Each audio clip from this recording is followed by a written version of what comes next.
अस्सलाम वालेकुम। प्रोग्राम सहाफ़ी में मतीउल्लाह जान और मेरे साथ आज ख़ास मेहमान मेरे पुराने दोस्त और सहाफ़ी मतीन हैदर, जो कि दफ्तर ख़ारजा को बाकायदगी से कवर करते हैं, और हमें जॉइन कर रहे हैं वीडियो लिंक पर ज़फ़र हिलाली, जो कि साबिक़ सफ़ारतकार हैं और फ़ॉरेन ऑफिस में सेंट्रल एशिया डेस्क के एडिशनल सेक्रेटरी इंचार्ज भी रहे हैं।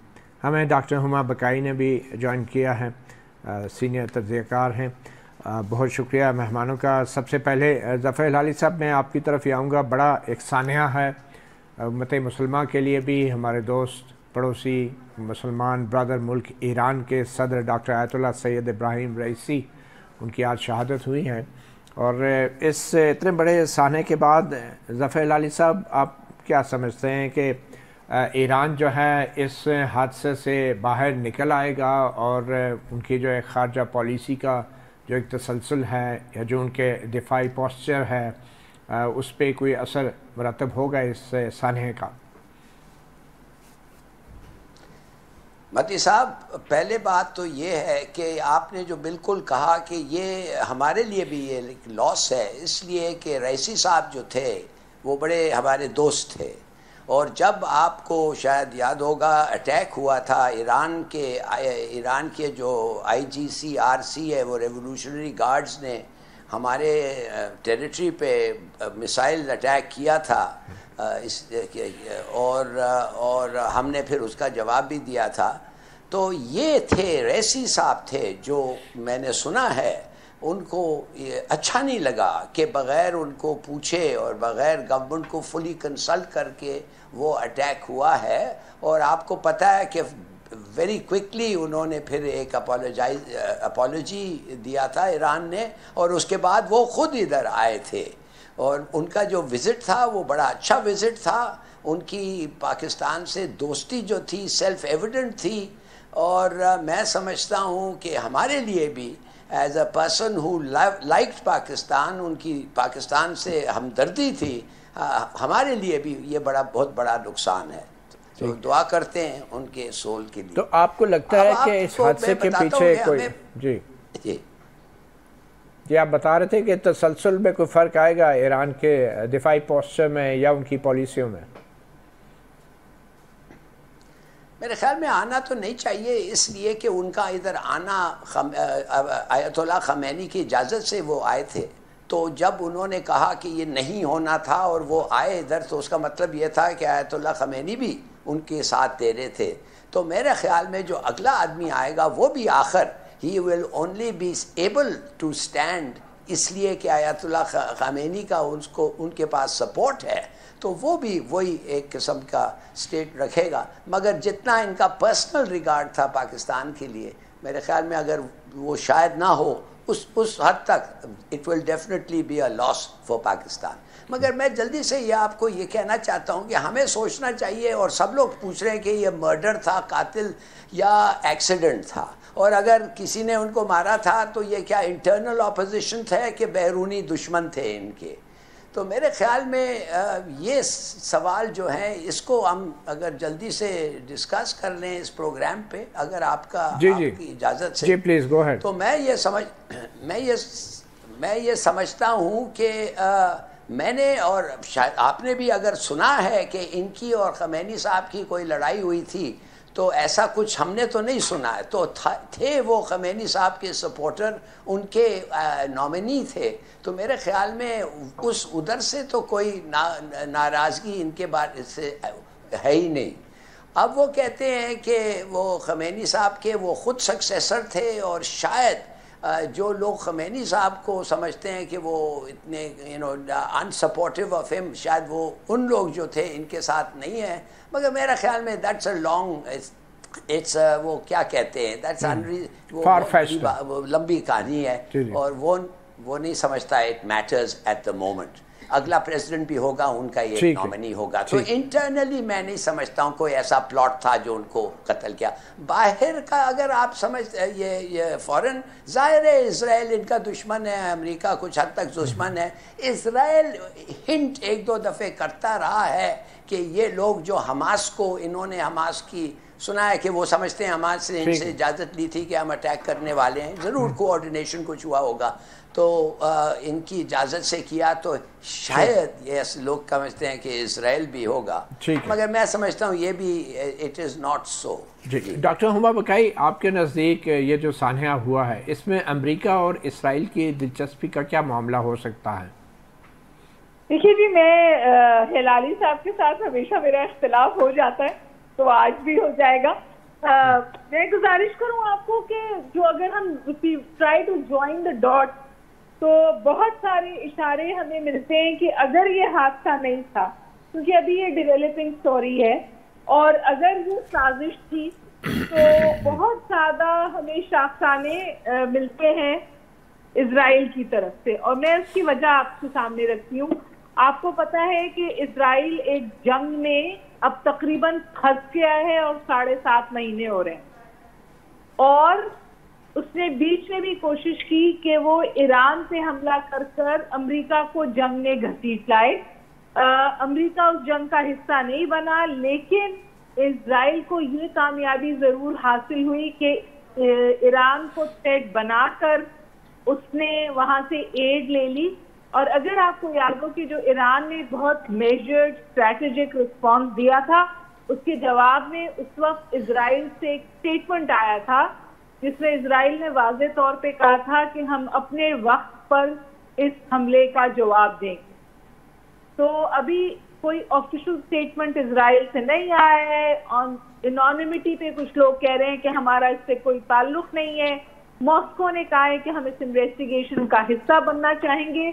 अमेरिका में कई जगह से ये आवाज उठ रही है कि इसमें इजराइल मुलविस हो सकता है, और उसका इमीडिएट वजह ये है कि पिछले 2 दिन से इजराइल की जो फोर्सेस हैं वो एम्बुश हुई हैं पैलेस्टीनियन रेजिस्टेंस की तरफ से, और इजराइल के अपने मीडिया पर ये बात कही गई है कि ये बड़े अजीब लोग हैं, इनसे जीतना बहुत मुश्किल है और शायद विड्रॉल करना ही चाहिए। अच्छा डॉक्टर हुमा, ये बताएं कि अभी तक तो डॉक्टर हुमा अभी तक तो ईरान की तरफ से भी वहां से भी उनके जारी हो गए हैं वारंट बेंजामिन के, तो इजराइल खासा डेस्परेट है, और ये मुझे अगर ये साजिश है तो ये एक्ट ऑफ डेस्परेशन हो सकती है। अच्छा मतीन हैदर, क्या इत्तलात हैं आपके पास? क्या ईरान ने कोई बाकायदा तौर पे हादसे की वजूहात बताई हैं, और क्या ईरान के अंदर कोई ऐसा शक्कुक व शुबहात का इजहार किया जा रहा है कि इसमें इसराइल भी मुलव्वस हो सकता है? जी बहुत शुक्रिया, बिस्मिल्लाहिर्रहमानिर्रहीम। देखिए अभी तहकीकात जारी हैं, और इससे पहले भी जब उनका हेलीकॉप्टर जो है वो उस इलाके की तरफ जब जा रहा था, और सफ़र से पहले भी उनको एडवाइजरी दी गई थी कि मौसम बहुत जिसे कहते हैं बहुत बुरा है, बहुत नाखुशगवार है, आप इस विज़िट को मुलतवी कर दें। तो उन्होंने कहा कि पब्लिक अहमियत का ये प्रोजेक्ट है, वो डैम था, उन्हें कहा इसको हर सूरत में इसका अच्छा ये रिकॉर्ड पे हैं चीज़ें, ये रिकॉर्ड पे चीज़ें उन्हें बताया गया था कि मौसम उस इलाके का जो है वो खुशगवार नहीं है। और जहाँ तक हेलीकॉप्टर, ये बेल हेलीकॉप्टर, ये जो रिकॉर्ड पे आप कह रहे हैं कि मौसम नाखुशगवार होने की बातें हो रही थी, ये कहीं प्रेस में मीडिया में रिपोर्ट भी हुआ था या कोई वेदर रिपोर्ट भी? ये वेदर रिपोर्ट होती है जब देखें, आपने भी बहुत इन पे हेलीकॉप्टर्स पे ट्रेवल किया हुआ है तो ये सारे का सारा जर्नी जो है वो पहले वेदर एडवाइजरी के ऊपर होता है, और फिर उसमें यह है कि चूँकि अमेरिकन बेल हेलीकॉप्टर थे तो बहुत पुराने, लेकिन इनकी मुकम्मल मेंटेनेंस, चेकिंग, टेक्निकल फिटनेस, ये तमाम तर चीज़ें देखी जाती हैं। उसके बाद फिर इसको उड़ान की इजाज़त दी जाती है। फिर भी हल्का फुल्का जब मौसम हो उसमें ये जो हेलीकॉप्टर है वो निकल जाता है, लेकिन जिस इलाके में ये फंसा है वहाँ पे शदीद धुंध, उसके बाद पहले कहा जाता है कि बारिश थी, फिर उसके बाद बर्फबारी थी। तो मैं नहीं समझता कि इसमें कोई साजिश हो सकती है। हालांकि आज़रबाईजान प्रोविंस था जो आज़रबाईजान के साथ अटैच करता है, और उसमें कहा जा रहा था कि आज़री लीडरशिप भी थी उस इवेंट के अंदर। तो जिस तरह डॉक्टर हुमा बकाई साहबा ने कहा कि इसमें इजराइल का कोई एलिमेंट, कोई चीज़, लेकिन ये तमाम तर चीज़ें उस वक्त सामने आएंगी जब तहकीकात होगी। अब ये तमाम तर चीज़ें कबल अज़ वक्त है। फ़िलहाल ये एक जिसे कहते हैं एक टेक्निकल फॉल्ट या मौसम की ख़राबी के बायस पायलट को ज़ाहिर बात है कोई रास्ता भी नहीं नज़र आ सका होगा, कोई ऐसी चीज़ होगी जिसके बायस ये क्रैश कर गया। अलबत्ता आपने शुरू में सही कहा कि it's a big loss for Iran, और दूसरे इस वक्त जो मौजूदा वो सुप्रीम लीडर हैं आयतुल्ला सैयद अली खामनाई, उनके दस्ते रास्त थे। इसराइल का मामला हो, गजा की जंग हो, और ये जो इख्तिलाफात वाली बातें थी, ये कोई ऐसी इन्हें इख्तिलाफात वाली ऐसी बातें नहीं होती, चूँकि वो उनके इंतहाई मोतमद ख़ास थे और इख्तिलाफात की किसी किस्म की कोई बातें नहीं है। वो आज भी ईरान में पॉलिसी साजी में, फ़ैसलों में, चाहे दफा है, सफारत है, इंटरनेशनल रिलेशन है, सैयद अली खामनाई का हाथ होता है, उनकी ब्लेसिंग्स होती हैं। तो इख्तिलाफात की बात सही नहीं है। चले, बहुत मेरे ख्याल में ये बड़ा एक अहम मौजू है और हम उम्मीद करते हैं कि ईरान के अवाम जो हैं वो इस मुश्किल सूरत हाल से भी गुजर जाएंगे और ये वक्त भी गुजर जाएगा। यकीनी तौर पे जब सरबराहान ममलिकत का जहाज़, चाहे वो पाकिस्तान के हों, चाहे ईरान के हों या दीगर ममालिक के, तो बहुत कम ही ऐसा होता है कि असल वजूहात तक हम लोग पहुँच पाते हैं। छोटी सी ब्रेक लेंगे, ब्रेक के बाद बात करेंगे सेंट्रल एशिया में जो पाकिस्तानी और गैर मुल्की दीगर जो तलबा हैं वो जो तशद्दुद का निशाना बने हैं और तकरीबन 600 के करीब पाकिस्तानी तालिब इल्म पाकिस्तान वापस भी पहुंच चुके हैं। उनके साथ क्या हुआ, किस वजह से हुआ और क्या वजह है कि तकरीबन 12,000 के करीब पाकिस्तानी नौजवान सेंट्रल एशिया या किर्गिस्तान में ही अपनी मेडिकल की ज़्यादातर तालीम हासिल करने के लिए जाते हैं। वक्फे के बाद बात करेंगे। Welcome back. सहाफ़ी प्रोग्राम में हम बात करेंगे किर्गिस्तान में दरपेश पाकिस्तानी तलबा को सूरत हाल पे, और हमें ज़फ़र हिलाली साबिक़ सफ़ारतकार हमारे साथ मौजूद हैं, मगर और मतीन हैदर स्टूडियोज़ में हमें टेलीफोन लाइन पे ज्वाइन कर रहे हैं किर्गिस्तान बिश्केक से ज़हरान फ़रामीन, जो कि एक पाकिस्तानी तालिब इल्म हैं रॉयल मेट्रोपॉलिटन यूनिवर्सिटी बिश्केक से, 4th ईयर है इनका और 7वें सेमेस्टर में। ज़हरान, बहुत शुक्रिया। हमें ज़रा अपडेट देंगे क्या सूरत हाल है, कुछ बेहतरी आई है सूरत हाल में कि नहीं? जी, इस वक्त जो सूरत हाल है वो काफ़ी हद तक कंट्रोल में आ चुकी है, क्योंकि यहाँ पे इन्होंने क्राइसिस मैनेजमेंट यूनिट जो है वो तलब कर लिया था। उसके अलावा ऑलमोस्ट 3000 जो है यहाँ पे पुलिस ऑफिसर्स इस वक्त पेट्रोल के ऊपर हैं, जो कि मुकम्मल तौर पे जितनी हो सकती है उनसे ये सिचुएशन कंट्रोल करने की कोशिश कर रहे हैं। लेकिन उसके बावजूद यहाँ पे थ्रेट इस वक्त मौजूद है, क्योंकि ये जो मॉबस्टर्स हैं, जो भी यहाँ पे मॉब इस वक्त जो भी ग्रो है, जो इंतशार फैला रहा है, वो जगह जगह पर मौजूद है और ये मॉकिंग कर रहे हैं बाकायदा, और बड़ी हकारत की नज़रों से इस वक्त पाकिस्तानी और इंडियन स्टूडेंट्स को देखा जा रहा है। ठीक, तो क्या मतलब अभी भी अब बाहर नहीं जा सकते, आप महसूर हैं या मामूलात ज़िंदगी आपके डिस्टर्ब हैं या आप यूनिवर्सिटी नहीं जा पा रहे हैं? जी, इस वक्त हम बिल्कुल भी बाहर नहीं निकल सकते हैं। तीन दिन हो गए हैं ऑलमोस्ट, हम अपने अपने हॉस्टल्स में, अपने अपने अपार्टमेंट्स में बिल्कुल हम अपने आप को हमने सेफ्टी मेजर्स के अकॉर्डिंगली जो भी हमें एम्बेसी से प्रोवाइड किए गए थे, उसके बावजूद कुछ स्टूडेंट्स बाहर निकल रहे हैं। कुछ का कहना है कि हालात बेहतर है, लेकिन मैं आपको ये यकीन दिला रहा हूँ इस वक्त भी खतरा मौजूद है और हम सेफ रखने के लिए बिल्कुल हम बाहर नहीं जा सकते। अच्छा ज़हरान, ये बताएं, अपने बारे में कुछ बताएं कि आप क्यों गए बाहर मेडिकल की स्टडीज़ के लिए, पाकिस्तान में क्यों नहीं, और आपका कितना खर्चा आया है? जी, मैं इस वक्त अपनी बात करूं तो मेरे पेरेंट्स की ड्रीम थी, जाहिर सी बात है कि मैं मेडिकल की जो एजुकेशन है उसको प्रोसीड करूं। उसके बावजूद यहाँ पे हमारे जो सीटों का मसला है इस वक्त, मैं खुद इस वक्त आज़ाद कश्मीर से हूँ, हमारे वहाँ पे सीटों का काफ़ी मसला है। मेडिकल के स्टूडेंट को बहुत मुश्किल से सीट मिलती है, तो बगैर कोई टाइम ज़ाया किए हमें चाइना और किर्गिस्तान के बारे में बताया गया एजेंट्स की तरफ से कि आप यहाँ पे एडमिशन ले सकते हैं, जो कि जो क्राइटेरिया उन्होंने दिए वो मैं फुलफिल कर रहा था। जी, कितना खर्चा हो गया आपका? जी, ऑलमोस्ट मेरा इस वक्त जो पहले ईयर में खर्चा हुआ है वो $6000 प्लस हुआ है, और हर साल हमारी जो है तकरीबन $6000 हमारा यहाँ पे पर ईयर खर्चा है। इससे एक्सीड भी कर जाता है और डॉलर की प्राइसेस भी। ठीक है, बहुत शुक्रिया ज़हरान फ्रामीन, और महफूज रहिए और अपना ख्याल रखिए। ज़फ़र हिलाली साहब, आपने सुना जो सूरत हाल है, आप कुछ बेहतरी आ रही है इसमें। इसहाक डार साहब का सुना था, हमारे डिप्टी प्राइम मिनिस्टर वो जाना चाह रहे थे मगर वो नहीं जा पाए, तो क्या करना चाहिए था बतौर एक सफारतकार आपके ख्याल में जो नहीं हुआ? देखिए, पहली चीज़ तो ये है कि ये किर्गिज़ गवर्नमेंट का कसूर है, इनको कोई कंट्रोल नहीं था सिचुएशन के ऊपर। आखिर क्या हुआ क्या था भाई? अनआर्म्ड लोगों ने एक एक को मारने लग गए, माने अनआर्म्ड उनके लोग हम ये फॉरेन स्टूडेंट्स को मारने लग गए। कोई फायरिंग वायरिंग नहीं थी, कोई वेपन्स नहीं था, कुछ नहीं था, तो क्यों नहीं जल्दी आके उन्होंने कंट्रोल किया? मेरे ख्याल में ये जो फीलिंग है एंटी स्टूडेंट फीलिंग, ये तो बड़ा परवेसिव है उधर।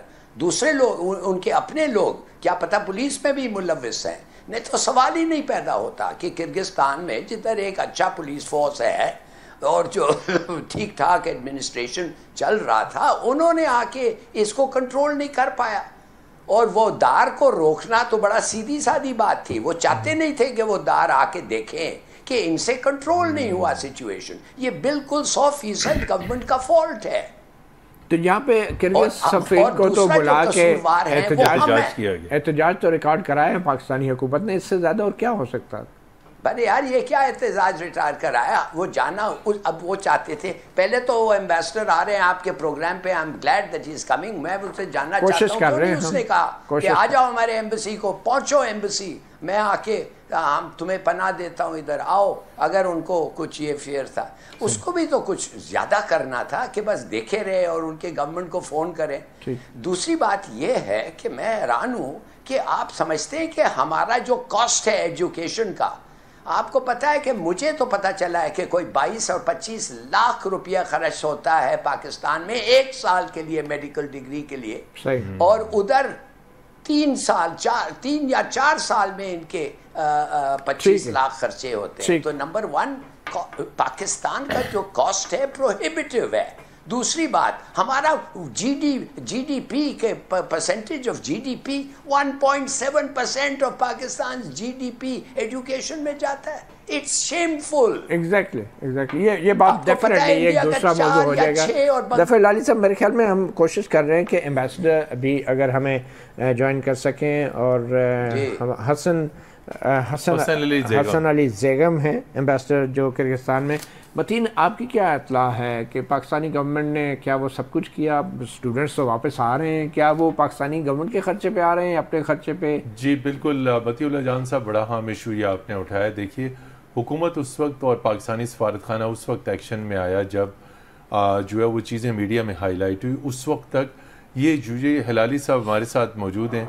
अक्सर ये होता है कि पाकिस्तान एम्बेसीज स्टूडेंट के इशूज़ से हमेशा जो है वो ज़रा दूर दूर रहती है, पाकिस्तानियों के इश्यूज से दूर दूर रहती है। जब इस्लामाबाद में नोटिस लिया जाता है तब एम्बेसडर और कमीशन जो है हमारा एक्टिव होता है। ये ओवरऑल एक गवर्नेंस का इशू है।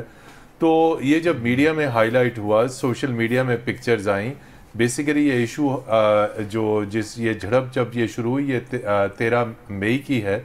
मकामी स्टूडेंट्स और जो मिस्री तलबा थे उनके दरमियान गज़ा की बहस के ऊपर ये झगड़ा शुरू हुआ, और जब इख्तलाफ राय शिद्दत इख्तियार कर गया, अब वो क्या दोनों तरफ से राय थी, जारी बात है कि मिस्र को भी बहुत लताड़ा जा रहा है, उसकी ख़ास एक पोजीशन है इस वक्त जिसको दुनिया पसंद नहीं कर रही। तो वो वहाँ पे इनकी लोकल तलबा की और मिस्री तलबा की शदीद झड़प हुई, बाकायदा फ़िज़िकल झड़प हुई। फिर वो इंतकाम लेने के लिए उस हॉस्टल में आए जहाँ पे मिस्री तलबा मुकीम थे, पाकिस्तानी तलबा टारगेट नहीं थे।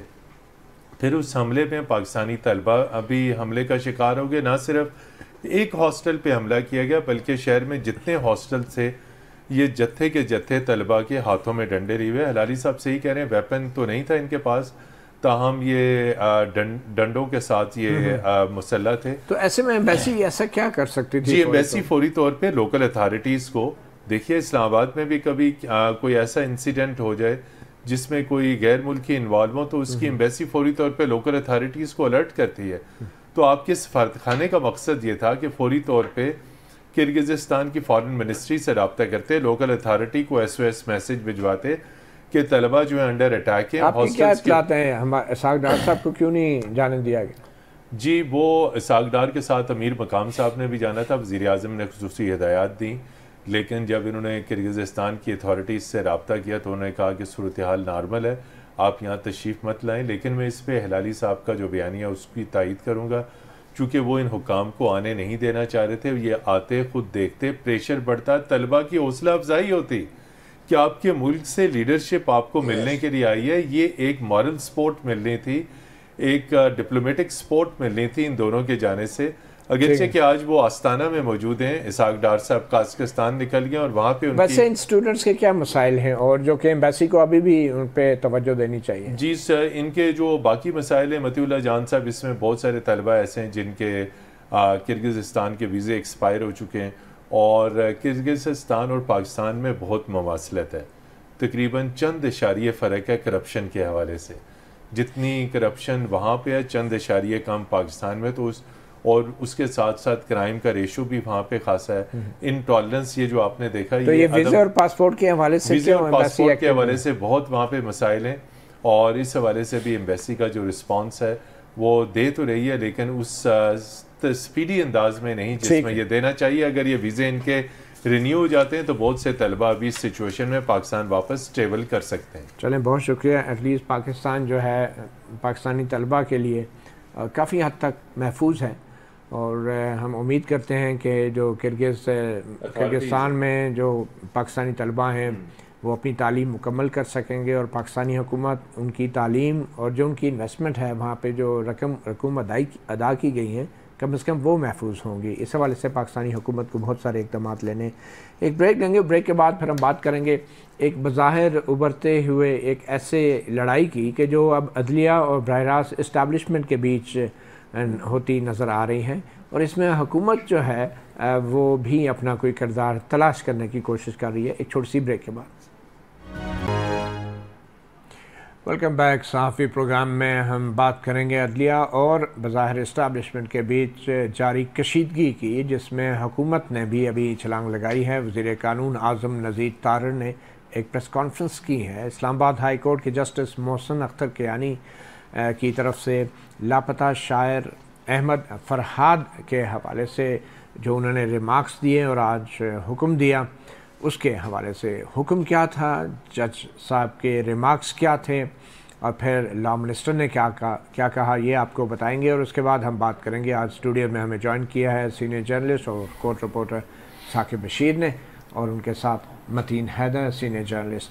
पहले आपको बताते हैं, आज इस्लामाबाद हाई कोर्ट में शायर जो हैं अहमद फरहाद, उनकी अहलिया ने इंकिशाफ किया कि उनसे रब्ता किया गया है खुफिया एजेंसी की तरफ से और कहा गया है कि अगर वो अपनी दरख्वास्त वापस ले लें तो हफ्ते की शाम तक उनको छोड़ दिया जाएगा। मगर फिर उनकी अहलिया के मुताबिक जब ऐसा नहीं हुआ तो उन्होंने ये सब कुछ आज पीर के दिन अदालत के रिकॉर्ड पे लाया और जस्टिस मोहसिन अख्तर कियानी ने 3 बजे तक की मोहलत दी और इसके बावजूद भी वज़ारत दफ़ा की तरफ से अचानक ये मौक़िफ़ अपनाया गया कि जो खुफिया एजेंसी ISI है उनकी तरफ से कहा गया है कि अहमद फरहाद उनके पास नहीं है। जिसके बाद जस्टिस मोहसिन अख्तर कियानी ने बड़े कुछ सख्त रिमार्क्स दिए और कहा कि एक तरफ मैसेजेस भेज रहे हैं और दूसरी जानब कह रहे हैं कि बंदा हमारे पास नहीं है, एजेंसियां मुल्क चलाएंगी या कानून, और जो सेक्टर कमांडर कोई चांद पर नहीं रहता, उसे अपनी औकात में रखें।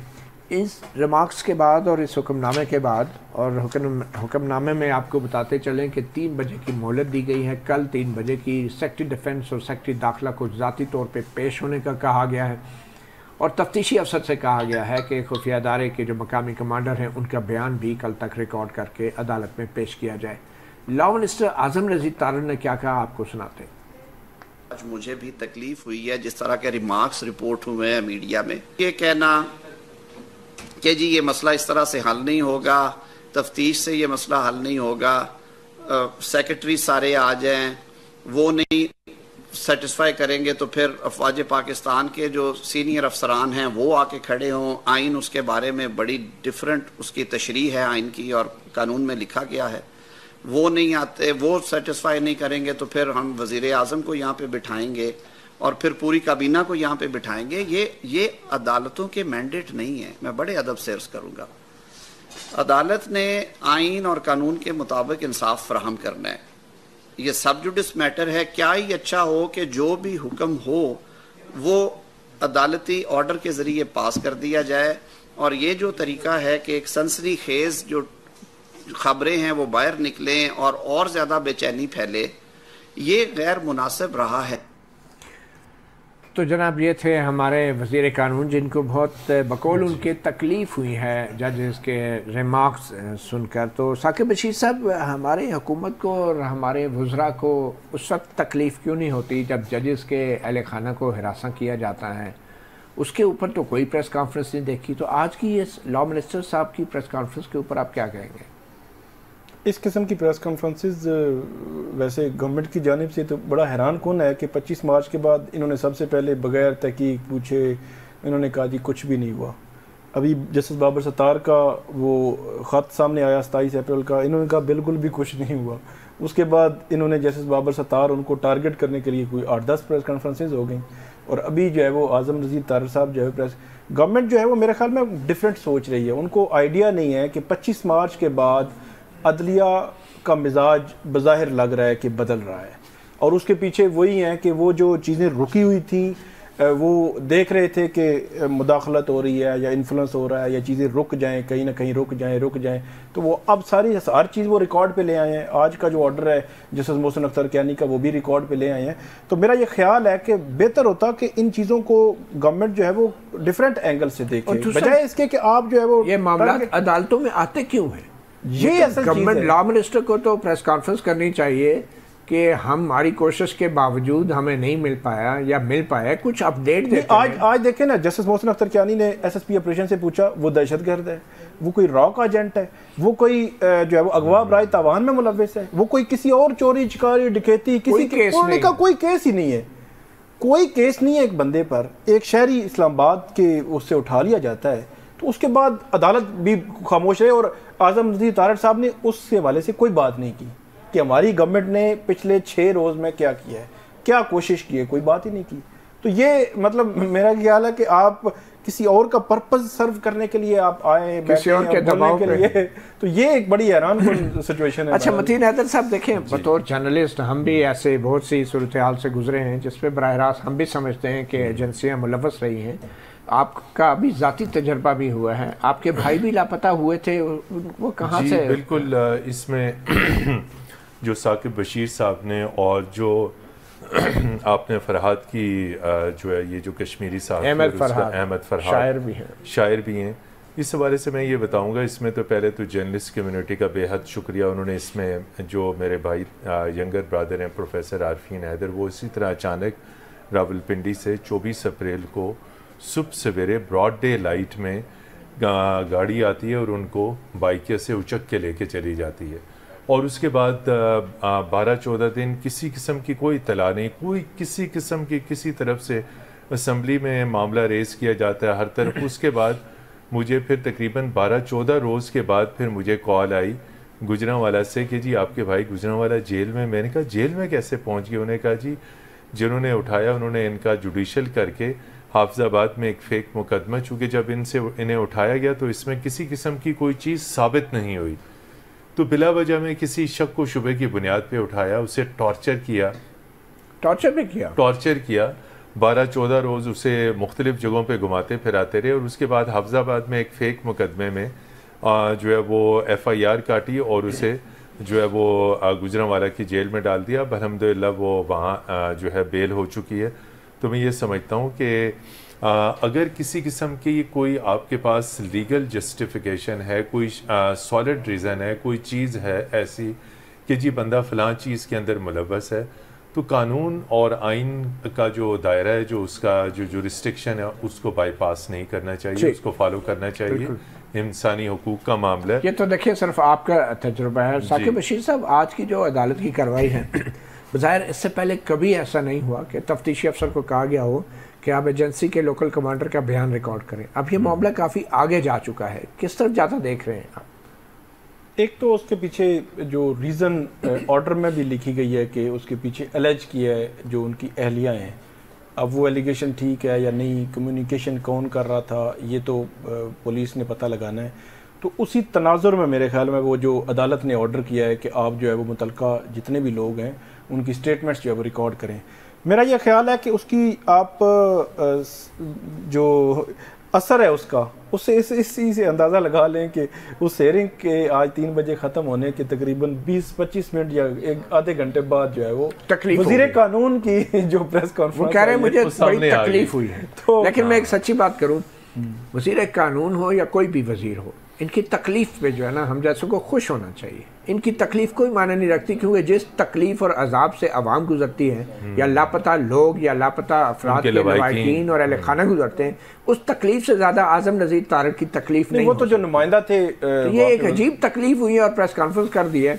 तकलीफ तो मुंतखब नुमाइंदों को होनी चाहिए कि जब शहरी लापता हो रहे हों उस पर तकलीफ होनी चाहिए। ये कौन सी तकलीफ है कि जी जज साहब ने कोई सख्त रिमार्क्स दे दिए सरकारी मुलाजमों के? वो जो नुमाइंदा थे उनसे उन्होंने पूछा ना, जज साहब ने, जो वजारत दिफा के नुमाइंदा थे, उन्होंने कहा आप कभी अगवा हुए या आपका कोई करीबी? उन्होंने कहा नहीं। उन्होंने कहा आप फिर उसका एहसास भी नहीं कर सकते कि उनकी फैमिली, बच्चों पर, अहलिया पर, माँ बाप पर क्या गुजरती है, कैसे गुजरती है, कैसे वो ये सारा वक्त गुजार लेते हैं, इस एहसास कैसे आप कर सकते हैं? ये तो उससे पूछें कि जिसका जो है वो कोई प्यारा जो है वो इस तरह लापता हो जाए या इसकी तो आपको लगता है कि इस केस में कोई ठोस फैसला आ सकता है?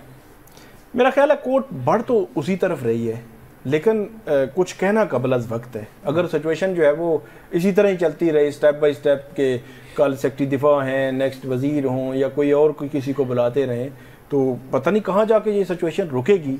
लेकिन बड़ा अनफॉर्चुनेट है मेरा ख्याल है ये, मतलब अगर इसका कोई एंड नहीं निकलता, इसका मतलब ये है कि फिर आइंदा भी हम इंतज़ार करें किसी और को। तो मतीन हैदर साहब, जब आपके भाई लापता हुए, अगवा हुए या जो भी हुए, तो आपने पुलिस को रिपोर्ट की? क्या किया आपने? पुलिस को जब एप्लीकेशन दी गई तो उन्होंने एप्लीकेशन जो है वो रिसीव करने से, ई टैग लगाने से इनकार कर दिया। और उन्होंने ये कहा कि हमें टेलीफोन कॉल आई है कि बंदा दहशतगर्द है। अच्छा। आप देखें बिला वजह में इतना बड़ा एलिगेशन लेके बंदा, कौन से थाने की पुलिस? ये रावलपिंडी थाना दमियाल की बात है, ऑन रिकॉर्ड। उन्होंने कहा दहशतगर्द है इसलिए हमें पता नहीं, उठा के कोई ले गया। हाँ, इसलिए इसकी एप्लीकेशन, उसके ऊपर मैं नाम लेके बताता हूँ, खालिद हमदानी साहब को मैसेज किया गया, पिंडी के पुलिस चीफ, उनका मैसेज आगे से ओके आया। मैंने कहा जी एप्लीकेशन पुलिस FIR के लिए जो है वो रिसीव नहीं कर रही। उन्होंने कहा जी मैं इसको देखता हूँ, लेकिन उनकी तरफ से भी बाद में कोई जवाब नहीं आया, कोई फॉलो अप नहीं हुआ। चल तो जी देखिए मतीन साकिब, बहुत शुक्रिया। बात इतनी सी है कि पंजाब के वज़ीर आला को पुलिस की वर्दी पहनने का तो बहुत शौक़ है, लेकिन इस वर्दी के साथ साथ कुछ जिम्मेदारियां भी होती हैं। सिर्फ फ़ोटो सेशन और टिकटॉक के लिए महज पुलिस की यूनिफॉर्म पहन लेने से ना तो आपकी इज़्ज़त में इजाफा होता है और ना इससे आपकी ताकत में इजाफा होता है। अवाम के मुंतखब नुमाइंदों को आइन और कानून के मुताबिक शहरियों को तहफ़्फ़ुज़ देने की एक बहुत बड़ी जिम्मेदारी है, और अगर आपके कंधे बहुत नातवा हैं तो फिर आपको अपनी उस सीट पर नहीं होना चाहिए। साफ़ी प्रोग्राम से इतना ही, इजाज़त दीजिए, अल्लाह हाफ़िज़।